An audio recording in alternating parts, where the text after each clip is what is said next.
সকালে এবং রাতে খুব ছোট্ট করে প্রার্থনা আমরা কিভাবে করব চলুন আমরা একটু জেনে নিই।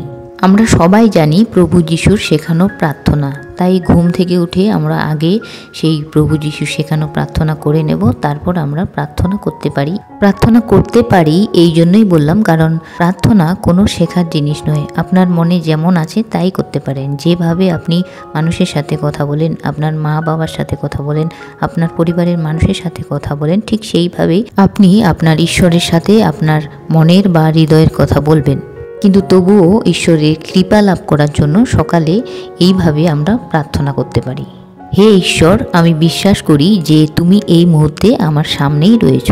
এখানে বিশ্বাস করি শব্দটা আমি এই জন্যই প্রয়োগ করলাম, কারণ আমাদেরকে বলা হয়েছে যে বিশ্বাসের সাথে আমরা যদি প্রার্থনা করি তাহলে সেই প্রার্থনা ঈশ্বর আমাদের অবশ্যই শুনবেন।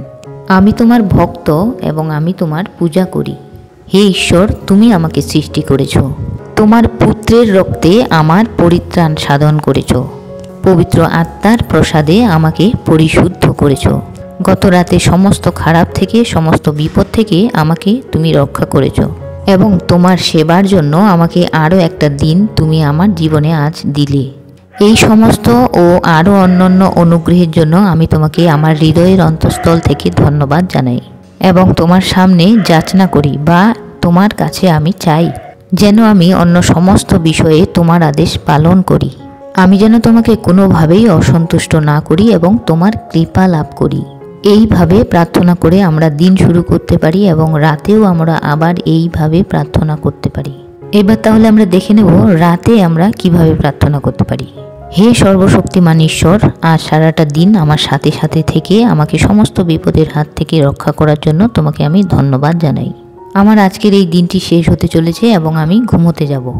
হে ঈশ্বর, আজ সারাটা দিন জেনে বা না জেনে করা আমার সমস্ত ভুল বা দোষ ও আমার পাপের জন্য আমি তোমার কাছে ক্ষমা ভিক্ষা চাইছি। তুমি আমাকে দয়া করো। আমার প্রতি যারা অপরাধ করে বা আমার খারাপ করে, আমি যেন মন থেকে তাদের সবাইকে ক্ষমা করতে পারি, সেই হৃদয় তুমি আমাকে দান করো। আর তুমি তোমার পবিত্র রক্ত দিয়ে আমাকে ধুয়ে পরিষ্কার করে তোলো। আমার ভেতর থেকে সমস্ত খারাপ জিনিসকে তুমি মুছে ফেলো আর আমাকেও তুমি তোমার মতো করে পবিত্র করে তোলো। আর তোমার পথে চলতে তুমি আমাকে সাহায্য করো। আমি এখন বিছানায় যাব, তুমি তোমার স্বর্গদূত দ্বারা আমাকে এবং আমার পরিবারকে সুরক্ষা দিও সারা রাত, এবং আমাদের চোখে শান্তির ঘুম নিয়ে এসো। আর সকালে তুমি আমাদের আবার জাগিয়ে তোলো যেন আমরা তোমার আরাধনা করার জন্য সুযোগ পাই।